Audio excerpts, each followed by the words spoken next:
This is the Visual Dictionary bikablo 2.0 or simply bikablo 2.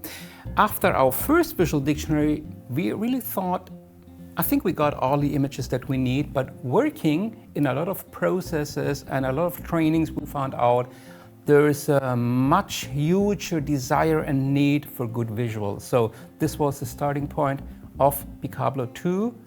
Now also, like the other ones, in a new design, and I would like to invite you to a short guided tour through this book. So here we go. The book starts with some very simple visual vocabulary.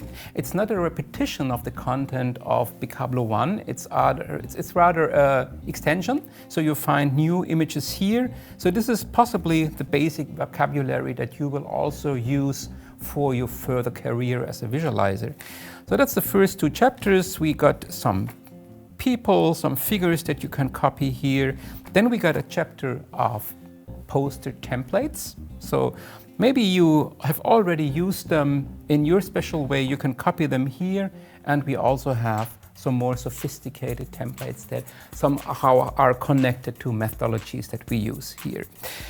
Then the next chapter is inspiration, impulses, and some, let's say some basic knowledge about facilitation methodologies like open space, World Cafe, or appreciative inquiry.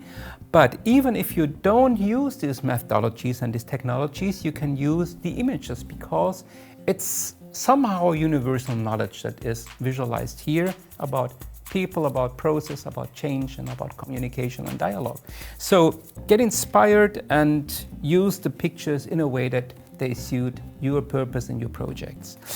So this goes on for many pages. Then we have a chapter on specific techniques that you possibly use, like creative techniques. Then we have a chapter on events or organization of events. So possibly you need something for your next workshop or conference to get people oriented. The next chapter is about personality and career. We have a chapter on team and leadership. We have a chapter on project management and things that can happen in projects, something on IT.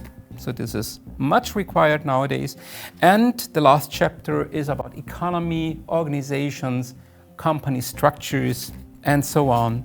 So hopefully this little book is something that helps you along with more complex visualization projects, and I hope it inspires you to create your own visuals.